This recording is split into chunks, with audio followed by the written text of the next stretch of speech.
noite. A gente falou sobre a Santa Missa. O que é a Santa Missa? Quem se lembra? Quem vai falar para nós? Vocês estão com vergonha? O que é a missa? O Santo Sacrifício de Jesus. Catecismo da Igreja Católica, parágrafo 1362. Vou pegar aqui. Vou ler um parágrafo só do Catecismo, só para a gente retomar esse tema. Eu vou ler o parágrafo 1367. Então, Catecismo da Igreja Católica, parágrafo 1367. O sacrifício de Cristo e o sacrifício da Eucaristia são um único sacrifício. É uma só e a mesma vítima. É o mesmo que oferece agora pelo ministério dos sacerdotes, que se ofereceu a si mesmo então na cruz. Apenas a maneira de oferecer difere. E porque neste divino sacrifício que se realiza na missa, este mesmo Cristo que se ofereceu a si mesmo uma vez de maneira cruenta no altar da cruz, está contido e é imolado de maneira incruenta. Este sacrifício é verdadeiramente propiciatório. O que o Catecismo está falando aqui no parágrafo 1367? O sacrifício de Jesus na cruz se atualiza em cada missa realizada e é o mesmo sacrifício. A única diferença é que na cruz Jesus sofreu, na missa Jesus não sofre. Na cruz é um sacrifício cruento, ou seja, com sangue derramado. Na missa Jesus sofre de maneira incruenta, sem sangue derramado. Mas o mesmo sacrifício, a mesma vítima, o mesmo altar. Por que a gente entra na igreja e faz vênia para a cruz? Vocês sabem o que é vênia? Vênia é quando a gente faz assim, ó. A gente não faz assim para o altar? Por quê? É disso que a gente vai falar na catequese de hoje.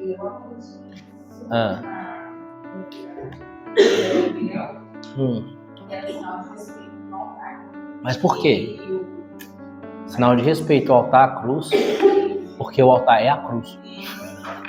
Então, às vezes a pessoa fala assim, a gente faz a vênia por causa da cruz que está atrás do altar. A gente não faz vênia por causa da cruz que está atrás do altar. A gente faz a vênia porque o altar é a cruz. Entendeu? O altar é a cruz. Naquele altar, Deus se imola. Ele oferece o seu santo sacrifício. É um lugar sagrado, sagratíssimo. Era sagrado para os judeus o Santo dos Santos. O que é o Santo dos Santos? É o lugar onde a vítima imolada se aspergia o sangue dela para a remissão dos pecados do cordeiro. O cordeiro era imolado, o sumo sacerdote entrava no Santo dos Santos uma vez por ano, com o sangue do cordeiro em mãos e aspergia. Aquele lugar era sagrado, que tinha até um véu que cobria o Santo dos Santos. Ninguém entrava ali, só entrava o sumo sacerdote. E ele entrava com sininhos pendurados na roupa e uma corda amarrada na cintura. Sabe para quê? Porque se os sininhos parassem de fazer barulho, significa que ele parou de se movimentar. Ou seja, ele passou mal e morreu. Ou desmaiou. E eles arrastavam ele para fora pela corda. Ninguém podia entrar naquele lugar. Só o sumo sacerdote. Nem para resgatar o cara se ele passasse mal. Tinha que puxar ele para fora pela corda. Então o santo que era o Santo dos Santos, muito mais santo do que isso, é o altar. Porque lá era imolado um cordeiro, um bichinho. E era oferecido o sangue desse bichinho. No altar não é imolado um bichinho. No altar é imolado o próprio Deus. E é oferecido o sangue de Deus. Olha como é que não é santo o altar. E aí vamos falar disso. A gente meditou então na semana retrasada sobre a Santa Missa, né? Que é a Santa Missa, o Santo Sacrifício, atualizado no tempo e no espaço. Agora que a gente já entendeu o que é a missa, a gente vai entender os ritos da missa, por que a gente faz cada um daqueles ritos e como que a gente deve participar bem. Obrigado, minha amada. Como que a gente deve fazer para participar bem deste santo sacrifício. Gente, essa catequese, as nossas catequeses, elas são a ponta do iceberg. Elas são o fio da meada. O que eu quero dizer com isso? Não tem como vocês absorverem tudo que eu estou falando. Esse é o primeiro ponto. Humanamente impossível. Quando a pessoa faz tem uma uma apresentação expositiva, igual a gente faz aqui, a pessoa que está recebendo a apresentação expositiva, ela capta em torno de 20% do que está sendo falado. Ou seja, do que eu vou falar aqui, vocês vão captar 20%. Além de vocês captarem apenas 20% do que eu vou falar, o que eu vou falar nunca vai esgotar o assunto. Então, o que eu vou falar não chega a ser 5% do que é o tema. Então, ou seja, as catequeses não se encerram aqui. O que eu quero dizer com isso? É preciso que vocês tenham o hábito de fazer a atualização da sua catequese. E essa atualização da sua catequese deve ser para sempre. Eu lembro que no primeiro dia, naquelas dúvidas que a gente escreveu, alguma pessoa me perguntou assim, até quando que vai a catequese? Ou o que eu faço depois que acabar a catequese? Vocês lembram? Teve essa pergunta, lembra? Aí eu falei assim, a catequese não acaba nunca. Aí eu dei o exemplo do Papa Bento XVI, que 90 anos continuava fazendo catequese. Então é isso. É preciso que vocês estudem a fé católica. Católico, ignorante, futuro protestante. Então, assim, a catequese de crianças, ela tem uma característica de apresentar para a criança os primórdios, os primeiros pontos da fé. A catequese para adultos, ela já é uma isca, assim, é um anzol, que deve jogar e puxar o adulto para que ele depois busque esse conhecimento. Então, assim, eu quero indicar para vocês livros, que vocês leiam livros. Sempre tem um livro católico lendo, né? E leiam livros que tenham imprimatur ou que sejam livros escritos por santos. E aí vocês vão ter uma fonte segura de fé. Hoje eu quero recomendar esses dois livros aqui, ó. As Excelências da Santa Missa, São Leonardo de Porto Maurício. Eu falei Excelências da Santa Missa porque esse é o nome tradicional desse livro, né? Aqui ele vem com o Tesouro Oculto. Esse livro veio pela editora Santa Cruz e eles mudaram o nome. Tesouro Oculto. Mas o nome tradicional desse livro é As Excelências da Santa Missa. E a capa tradicional não é essa. Mas a capa tradicional desse livro é essa imagem aqui, ó. Vendo essa imagem aqui? De um padre levando a hóstia de Jesus pregado na cruz? Mostrando que a missa é o santo sacrifício? Essa imagem é a capa tradicional desse livro aqui, do São Leonardo de Porto Maurício, que tradicionalmente tinha o nome de As Excelências da Santa Missa. Aí a editora Santa Cruz lançou como Tesouro Oculto, porque já tinha uma outra editora que lançava com o título de As Excelências da Santa Missa. Enfim, esse livro é fantástico, maravilhoso. Leiam. São Leonardo de Porto Maurício. É um livro pequeno, fino, barato. Deve estar uns R$20 esse livro aí. Você pode entrar no próprio site da editora Santa Cruz. É só escrever assim, Editora Santa Cruz. E aí você vai ver o símbolo dessa cruzinha. Você vai achar esse livro aqui, é muito bom. Esse livro aqui, quem reza o texto aí com a irmã, o pessoal do Instituto Hesed? Alguém reza, não? Ninguém reza na madrugada com o Instituto Hesed? Não? Ninguém? Caramba! Esse livro é do Instituto Hesed, das irmãs lá do Instituto Hesed, da irmã Kelly Patrícia. Esse livro, ele foi escrito pelo padre Francisco Rudolph. Esse livro é escrito por um santo, São Leonardo de Porto Maurício. Ele precisa ter imprimatur? Não, porque ele é escrito por um santo. Lembre que tudo que a pessoa escreveu é estudado no processo de beatificação e que quando a pessoa é beatificada, significa que tudo que ela escreveu é aprovado pela igreja. Então, se ele é santo, significa que o livro já está aprovado pela igreja. Esse padre Francisco Rudolph, ele não é santo, é um padre. Precisa ter imprimatur esse livro? Precisa. Será que ele tem? Vamos ver. Vou caçar o imprimatur aqui, ó. Imprimatur, tá aqui. Imprimatur. Dá para ver daí, não? Então, esse livro tem imprimatur. Esse é um livro católico. Então, é um livro que eu posso ler. Então, eu recomendo esses dois livros para você. Santa Missa, Mistério da Nossa Fé, e o Tesouro Oculto, ou também conhecido como As Excelências da Santa Missa. Esse livro ele traz o passo a passo da missa. Desde os ritos iniciais, liturgia da palavra, liturgia eucarística, passo a passo, o que é cada mistério da fé. Ele começa, na verdade, quando você sai da sua casa para ir à missa. Ele já começa a fazer uma meditação. Tanto que a capa dele é de uma pessoa entrando na igreja para participar da missa. Esse livro aqui é muito bom, é muito didático. E esse livro aqui é extremamente teológico. Dentre os livros que eu já li sobre a missa, esse é o melhor. Esse aqui é o disparado melhor. Tanto que eu tinha esse livro aqui, só que eu tinha do modelo do antigo, né, As Excelências da Santa Missa. Aí eu emprestei, aí ele sumiu, aí eu comprei de novo, aí emprestei, ele sumiu de novo, aí eu comprei terceira vez, Aí emprestei de novo na terceira vez, ele não voltou e esse aqui é o quarto que eu tenho. Então eu já tive 4 vezes esse livro aqui e é fantástico. E eu leio ele sempre, assim, quando eu quero falar ou meditar sobre a missa, é esse livro aqui que eu busco. Ele é fantástico. Então leiam. É um livro pequenininho, ele tem, deixa eu ver aqui, ele tem 110 páginas. Isso aqui você lê, se você ler 10 páginas por dia, em 10 dias você lê esse livro. Aí eu leio pouco, eu leio 5 páginas por dia, em 20 dias você lê esse livro. Aí eu não consigo ler 5, eu leio 3 páginas por dia, e 1 mês você lê esse livro. Olha como é que lê rápido. Então, esse aqui é fantástico. Então fica essas 2 recomendações aí, ó, para vocês lerem. Porque a gente não consegue esgotar o tema. Então vamos meditar então sobre a missa. O que é a missa? É o santo sacrifício. Isso a gente já meditou longamente. Quais foram as 3 primeiras missas da história e quem foi o celebrante dessas 3 primeiras missas da história? Vocês já pensaram nisso? Você sabe que Deus gosta do número 3, né? Porque o número 3 representa a própria divindade, o próprio Deus. Deus é um Deus em 3 pessoas. Ele ressuscitou ao 3º dia, né? Então Deus gosta do número 3. Quando a gente está lendo a Sagrada Escritura, a gente vê o número 3, a gente vê sempre uma referência a Deus. Quantos são os anjos que foram visitar Abraão e dizer que ele seria pai? Foram 3 anjos, e assim por diante. Então, quem celebrou as 3 primeiras missas? Já pensaram nisso? Quem celebrou as 3 primeiras missas foi o próprio Jesus. Pessoalmente. Ele foi o sacerdote, ele foi o padre. A primeira missa da história, Mateus capítulo 26, versículo 26, na quinta-feira santa. Quando ele tomou o pão, disse: tomai todos e comei, isto é o meu corpo que será entregue por vós.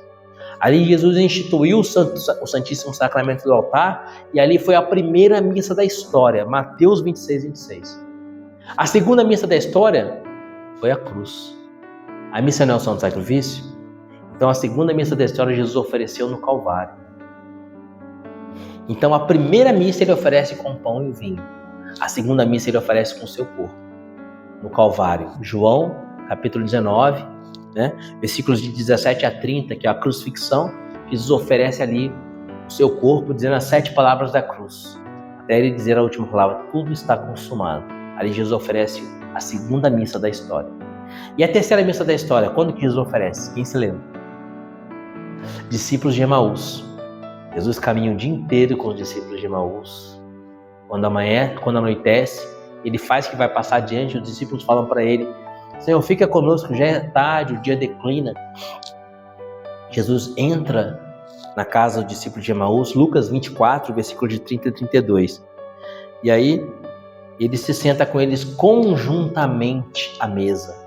Conjuntamente, lembra a palavra comunhão, em comum união com eles à mesa. E aí então ele toma o pão, o parte, e eles o reconhecem ao partir do pão. É a terceira missa da história. E aí Jesus desaparece. Por que Jesus desaparece? Porque Jesus queria dizer para os discípulos de Emaús: agora eu vou ficar com vocês, no partir do pão, na Eucaristia. É na Eucaristia que eu estarei presente com vocês agora pelos séculos dos séculos. É a terceira missa. Daquela missa em diante foram os apóstolos, que são os sacerdotes ordenados, que foram ordenados na quinta-feira santa, que vão então celebrar as próximas missas. Mas como Deus se revelando pelo número 3, as 3 primeiras missas da história foi Jesus mesmo, em pessoa, que celebrou. Primeira parte dessa catequese, quando a gente vai à missa, a gente já entendeu a santidade do que é a missa. A gente já entendeu que a missa é o santo sacrifício. A gente já entendeu que não existe nada mais santo do que a missa no mundo. Não existe nada mais santo e sagrado do que a missa.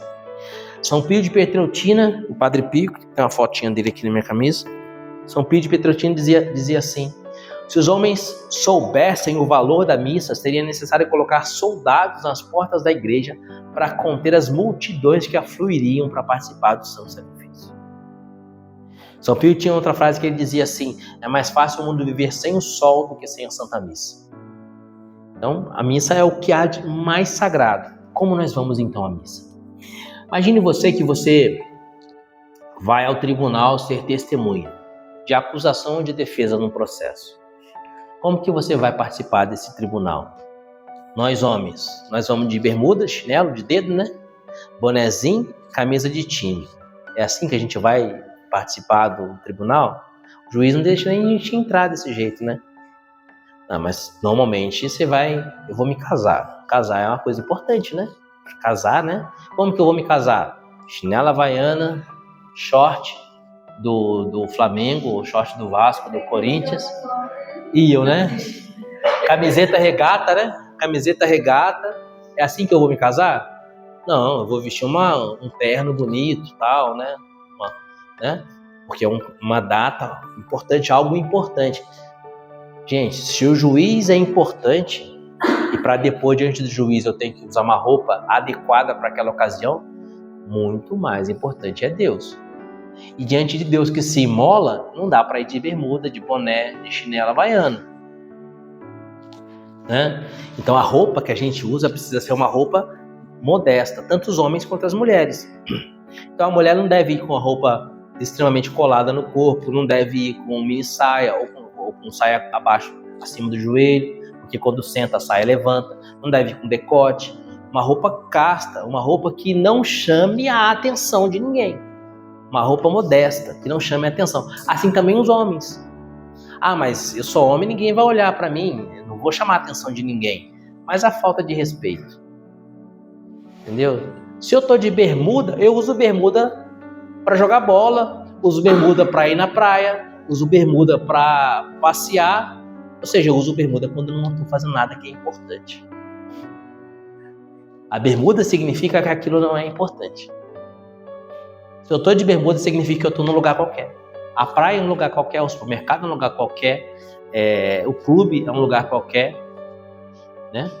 O passeio no parque é um lugar qualquer. Eu vou de bermuda na praia, no clube, no passeio no parque. Mas a missa é o lugar mais santo do mundo. Então, no mínimo, usar uma calça, né? É o mínimo que eu posso fazer para ir à missa, é usar uma calça. Tá calor. Gente, pelo amor de Deus, né? O padre tá lá com a estola, casula, túnica, e você não pode ficar com uma calça? Camiseta assim, já de manga. Ó, voltando de novo pro Padre Pio. Eu gosto muito do Padre Pio. Certa vez, uma moça foi se confessar com o Padre Pio.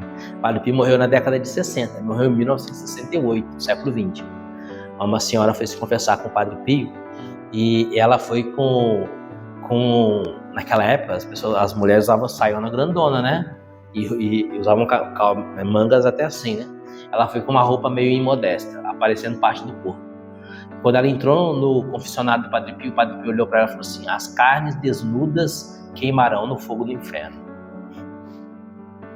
Isso porque ela foi se confessar. Imagina então a Santa Missa. Ah, mas a confissão é um sacramento. Claro, a confissão deve ser toda revestida de respeito, porque é um sacramento. Mas a missa, a Eucaristia, é o mais importante de todos os sacramentos. Como que a gente chama a Eucaristia? Tão sublime sacramento. Então o jeito que a gente vai, a roupa que a gente vai à missa, tem que demonstrar essa reverência, essa importância. Engraçado que os evangélicos que não têm missa põem até terno e gravata para ir no culto. Isso a gente precisa pensar, né? Olha só, olha que coisa, que tapa na cara dos católicos, né? Os evangélicos põem terno e gravata e eu vou de bonezinho na missa, não tiro meu bonezinho. Primeiro ponto. Segundo ponto, o que eu estou indo participar? Estou indo participar do Santo Sacrifício. Aqui, nesse livro aqui, O Tesouro Oculto, ou As Excelências Santa Missa, o São Leonardo de Porto Maurício, ele recomenda que quando a gente for à missa, a gente vá rezando o texto dos mistérios dolorosos, para meditar sobre a paixão de Jesus, porque eu vou viver o Santo Sacrifício. Então eu não vou para a missa ouvindo Guns N' Roses no meu carro, eu não vou para a missa ouvindo piada do Chico da Tiana, como o Padre Celso falava tanto, né? Acho que o Padre Celso assistiu o Chico da Tiana, cara, que direto ele falava. Assistia ou assiste lá em Santo Antônio do Piau, lá ele deve assistir o Chico da Tiana ainda. Então eu não vou ouvindo o Chico da Tiana, eu vou meditando no que eu vou participar. Eu vou preparando a minha alma para participar do Santo Sacrifício. Então, reza o texto, ou então vai em silêncio. E eu e a minha esposa... Oi? Quando a gente faz a gente tem que ficar em jejum, né? A gente Jejum eucarístico de 1 hora antes da missa. Isso é importante para esse momento da catequese que eu já tinha esquecido de falar. Lembra que eu falei que eu não sei nunca bota todo o tema? Olha, isso é uma coisa extremamente importante que eu não tinha lembrado e não ia falar. Se você vai comungar, você tem que fazer o jejum eucarístico pelo menos 1 hora antes da missa. A missa é 7 horas da noite, então desde as 18 horas você não pode comer nada, só beber água. Entendeu? Por quê? Você vai receber o Santíssimo Sacramento do altar e Jesus vai ser hospedado no seu estômago. Não é legal que Jesus seja hospedado junto com um pedaço de frango. Entendeu? Triturado. Você entendeu? O respeito que a gente tem que ter com o Senhor. Então, o jejum eucarístico de pelo menos 1 hora antes. Por que eu posso beber água, então? Sim, a confissão, eu falo assim, entre aspas, a confissão nos habilita a receber a Eucaristia. Por que eu falo entre aspas? Porque ninguém é digno de receber Jesus Eucarístico, é sempre uma misericórdia dele. Mas você precisa estar com a confissão em dia para receber Jesus. Né? É mandamento da igreja que a gente se confesse pelo menos uma vez por ano. Só que isso é o salário mínimo. É o mínimo, para você não estar em estado de pecado mortal. Quando a gente vai se confessar, o padre fala assim, qual a sua última confissão? Por que o padre pergunta isso? Porque se a sua última confissão já foi há mais de 1 ano, você já é um pecado mortal que você precisa confessar. E às vezes a pessoa não se liga, não ia falar isso pro padre. E aí a confissão dela, entendeu? Por isso que o padre já pergunta, quanto tempo tem que você não se confessa? Então o salário mínimo, confessar uma vez por ano, é suficiente? Não é. Não é. É como se o médico dissesse para você assim, ó, para você não morrer, você toma banho uma vez por ano. Se você ficar sem tomar banho mais de 1 ano, você morre. Te dá uma infecção, essa infecção vira uma infecção generalizada de sepsemia, você morre. Então, no mínimo, você toma banho uma vez por ano. O médico disse que eu tenho que tomar banho uma vez por ano, então vou marcar aqui. Hoje é dia 5 de abril. Hoje eu vou tomar um banho. Dia 5 de abril de 2025 eu tomo outro banho. Você pode fazer isso, mas as pessoas que convivem com você não vão achar a sua presença agradável, né? Muito menos saudável. Assim também Jesus não vai se agradar de você se você se confessar uma vez por ano. Você vai feder diante de Jesus contra os seus pecados. Então, em Medjugorje, Nossa Senhora aconselha que a gente se confesse pelo menos uma vez por mês. Aí você começa a olhar para os santos. Você olha para São Felipe Neri. São Felipe Neri é o apóstolo de Roma. Sabe quantas vezes São Felipe Neri se confessava? 2 vezes ao dia. De manhã e de tarde.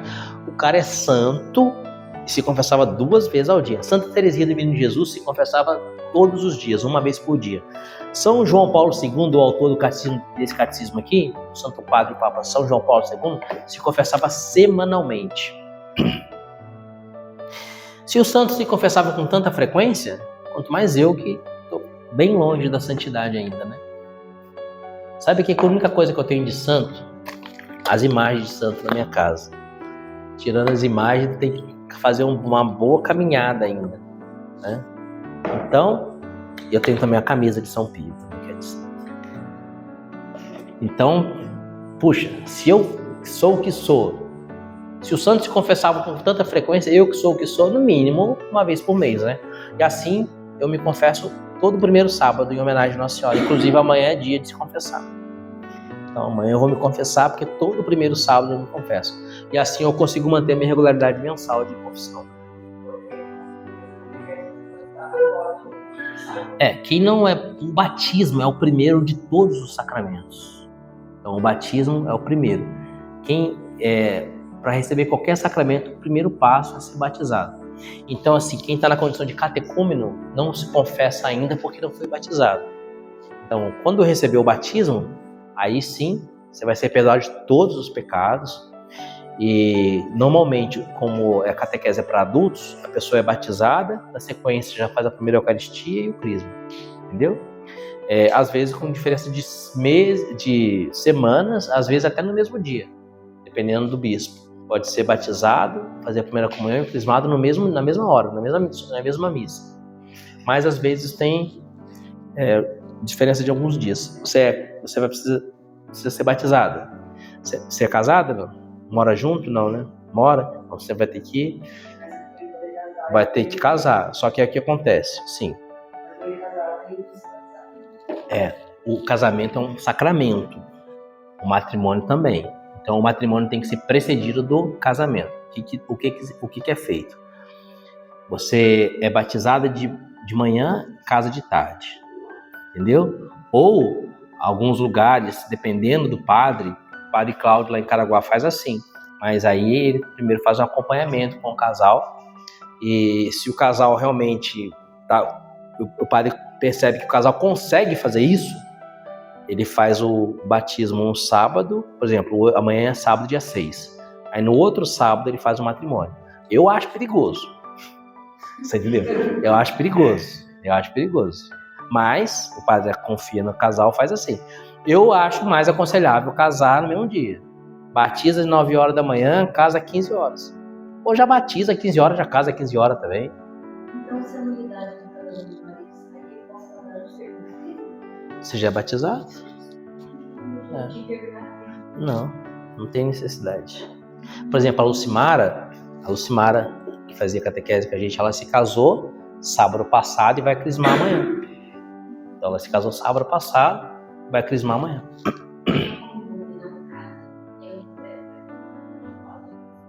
Se for solteiro, pode. Se for em união estável, não pode. Quem mora junto não pode comungar, entendeu? Não. Primeiro tem que casar, entendeu? Você tá morando junto, mas se já foi casada antes e o marido já foi casado antes, então tá fácil casar, filho.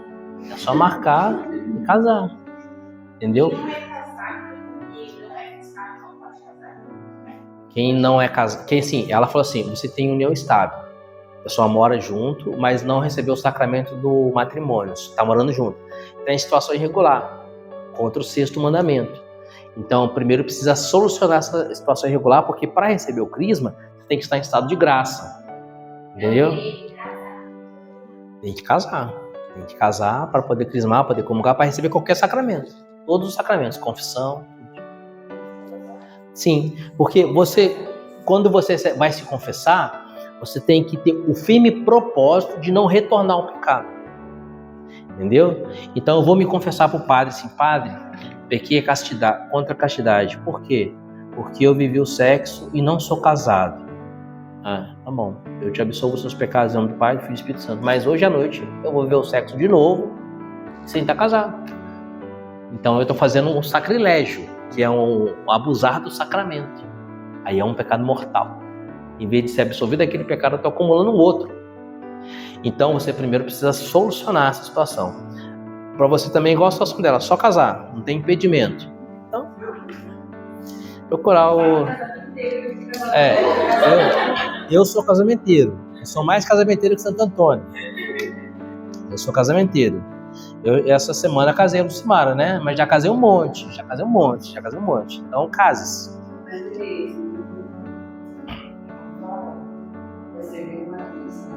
Então, aí você precisa conversar com ele, para ele estar disposto a ver uma fé católica e tal. Mas o casamento é a porta de entrada para você ter uma vida, né? Oi? Nos filhos, as criançadas. Então, agora, qual que é o passo para você? Cursinho de noivos, meio expediente, uma igreja aí, pode ser aqui, pode ser na São Francisco das Chagas, qualquer igreja católica. Cursinho de noivos, meio expediente. Acabou o cursinho de noivos, comprovante do batismo. No caso você não é batizado, né? Então você vai agendar o batismo com o padre e já marca o casamento. Se já é batizado, ele já casa. Entendeu? Não. Então assim, o que acontece? O crisma, o batismo, ele é essencial para todos os outros sacramentos. Então, para você receber qualquer sacramento, você precisa ser batizado, né? O crisma, ele é importante para o matrimônio, porque o matrimônio é um sacramento de missão e o crisma é um sacramento que o Espírito Santo é derramado sobre você de maneira tremenda para você cumprir a missão na igreja. Como o casamento é uma missão, é importante que a pessoa que se casou seja crismada, certo? Mas vocês estão no processo de se crismar. E não ser casado impede que você se crisma. Então fica um jogo de gato e rato, né? Aí eu não posso me crismar porque eu não sou casado, mas não posso me casar porque eu não sou crismado. Então nunca vai solucionar esse problema. Então nessa situação de cristãos adultos que estão fazendo rica, que é o rito de iniciação de cristãos adultos, é o que vocês estão fazendo, nessa situação de vocês é uma situação excepcional. Então eu não sou crismado, né? Mas eu vivo em união estável. E aí eu nunca vou solucionar isso, porque eu preciso crismar para poder casar. Mas eu só posso casar se... E aí, como é que eu faço? Entendeu? Então, nessa situação, a pessoa se casa e depois se crisma. Em situações normais. Eu namoro, nunca casei, minha namorada nunca se casou, a gente está noivo, vamos nos casar. Então, um dos dois seja crismado. Entendeu? Eu não sou crismado, mas a minha noiva é crismada. Aí vocês se casam, entendeu? Pelo menos um dos dois ser crismado. Como funciona no caso de você de religião diferente? Complicado isso aí. Nossa, complicadíssimo. A pessoa da religião diferente tem que prometer criar os filhos na fé católica. Aí isso para ser um casamento nulo é muito fácil. Eu sou evangélico e você é católico e vamos casar. E eu prometo que os filhos que a gente tem ser criados na fé católica. Isso é uma promessa matrimonial. Se eu prometo isso pensando em criar meus filhos na fé evangélica, o casamento já vai ser nulo. Então a possibilidade de você fazer um casamento nulo com uma pessoa de outra religião é tremenda. Mas é possível, desde que a pessoa prometa criar os filhos na fé católica. Agora, que essa promessa seja sincera, seja vivida, é muito difícil. Então, mas você era, né?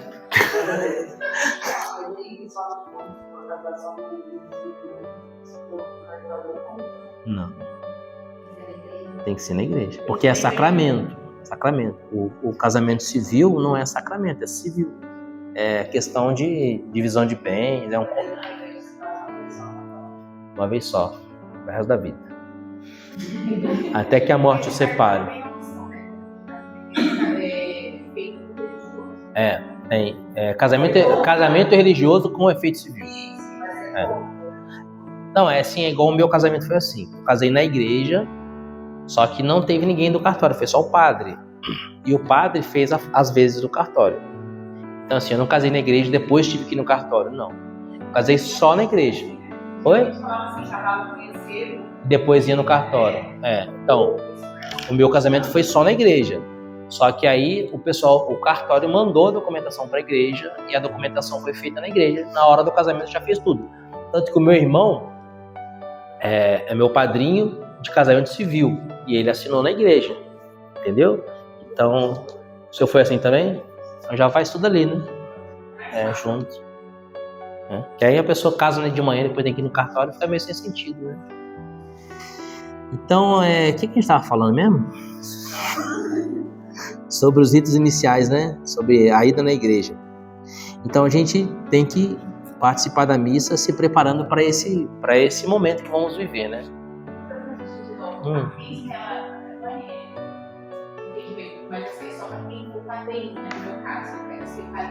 Madrinha de crisma. Madrinha e eu não posso. Sim. Consegui batizar minha filha, nós somos pais, né? Mas os padrinhos têm que é crisma. Sim. Você não pode ser madrinha, nem de batismo. Porque tem que ser crismado. Por quê? Porque o crisma é um sacramento de missão. Ser madrinha é uma missão. Então, para você exercer uma missão, você tem que ter uma unção do Espírito Santo que te capacite a exercer essa missão. E essa missão, essa unção tremenda do Espírito Santo é o crisma. O crisma vai te capacitar a exercer essas missões. É um sacramento de soldado. Quem é crismado é soldado. Sim, certo é todo mundo ser, né? Todo ser humaninho ser, né? Sim, deveria ser. Seria o excelente, né? Seria a nota 10, né? Mas se a gente começar a exigir que os pais sejam crismados para batizar o filho, aí não vai ter mais batismo. Né? Mas não é em todo lugar, né? Os padrinhos precisam. Não, os padrinhos têm que ser crismados. Todos os lugares? Crismados. Quanto tempo tem isso? No 27 tem uma igreja. Vacilaram. Não, mas E foi batizado aqui na igreja. Comeram bola. Comeram bolinha. Então, eles estão perguntando, porque eu queria um supermercado tem mais Comeram bolinha. Não, vai ser vários lugares, ó. Tem carne recentemente, igual o nosso sobrinho foi batizado em Lorena, e os padrinhos nem católico é. Isso aí já... Então, não tem crisma. Qual que é a função do padrinho? É ensinar e manter a criança na fé católica. Se o padrinho nem católico é, como é que ele vai ensinar a fé católica? Testemunhar e ensinar. Que não é católico e quer batizar a criança, acha que acha bonito, né? Não sabe o que significa que é bonito. Tá errado, né? Então, Mas aí cabe ao padre, ao pároco, ao pessoal do sacramento, o pessoal da pastoral do batismo, fazer essa orientação no curso do batismo. Entendeu? Fazer essa orientação no curso do batismo. Lá na paróquia Santa Terezinha, em Caraguá, ano passado eu fiz a preparação para os pais e padrinhos. E falei isso aí. Se não for católico, qual que é o sentido de você querer ser padrinho? Entendeu? Padrinho é aquele que vai ser o pai na fé, vai transmitir a fé católica para a criança. Se a pessoa não tem fé católica, vai transmitir o quê? Então, para que você quer um padrinho? Para ganhar presente? Para dar presente para a criança? Entendeu? O pessoal viaja um pouco assim, achando que a coisa é social. A questão não é social, é um sacramento. A questão é totalmente espiritual. Bonita é a bandeira do Brasil. A bandeira do Brasil é bonita. O resto tem que ter um sentido, né? E a bandeira do Brasil tem um sentido. Então, vamos lá. A gente entra à missa e a gente entra numa realidade tremenda. A gente entrou ali para participar do Santo Sacrifício. O que acontece no início da Santa Missa? Antes ainda de iniciar a missa? A procissão de entrada. Vocês já perceberam que o altar... Nossa, já são 9h27. É isso mesmo? Nossa, eu tô nem na procissão de entrada ainda. Misericórdia. E agora? Oi? Então, nem comecei ainda. Nem comecei ainda. Misericórdia.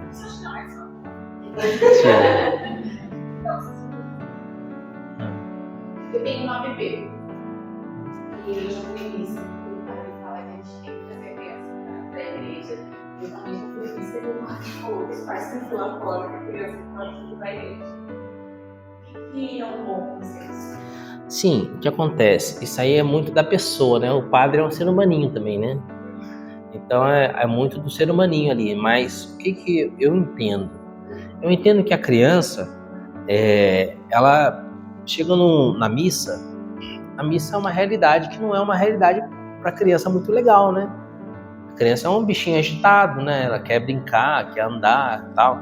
Então você tem que transformar a missa num ambiente legal para a criança começar a gostar. Aos tempos ela vai participar da missa. Por exemplo, meu filho tem 5 anos, Pedro.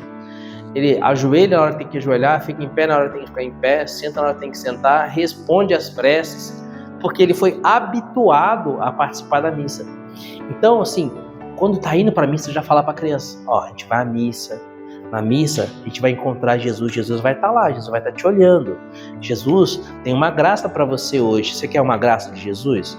Jesus tem algo. O que você precisa? O que você queria que Jesus te desse? E aí você vai falando para a criança, vamos participar da missa bem? Para ver se Jesus fica feliz com você?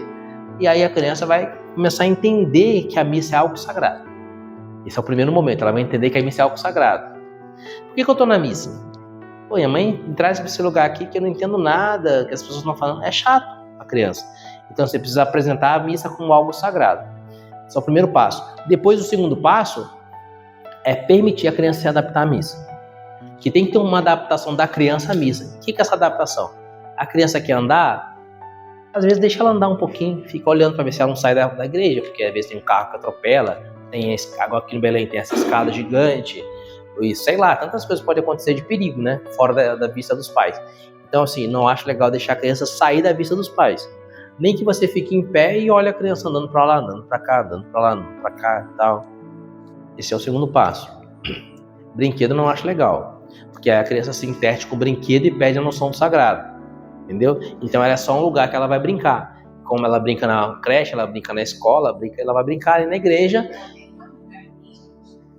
entendeu? Ela percebeu. Então, então ela tem um aninho e ela vai se adaptando. Agora não tem como você esperar que a criança de 1 ano tenha o comportamento de um adulto na igreja. Ela é uma criança de 1 ano. Uma criança de 1 ano não vai comportar-se como um adulto, entendeu? Ela vai se comportar como uma criança de 1 ano, né? E aí mesmo que você pegar um idoso de 60 anos e falar assim, vamos jogar bola com a rapaziada de 15 agora, você vai... Pô, não vai, entendeu? Então assim, não tem como você querer que a criança de 1 ano tenha um comportamento de um adulto. Agora, esse negócio de excluir a criança da missa, ao excluir a criança da missa, você exclui a família inteira da missa. E aí você conduz a família a cometer pecado mortal, que é faltar à missa, dia de domingo, dia de festa. E aí isso é grave. Então, assim, eu acho legal, muito legal, trazer a criança para a missa. Aí tem alguns lugares que tem missa das crianças. Como aqui agora no Belém, o padre colocou a missa das 10 como missa das crianças. Aí é nota 10. Porque já é um negócio voltado para a idade delas. Assim. Porque dá chocolate? Não. Então, Paraibuna também tinha teatrinho. Então, Paraibuna também tinha.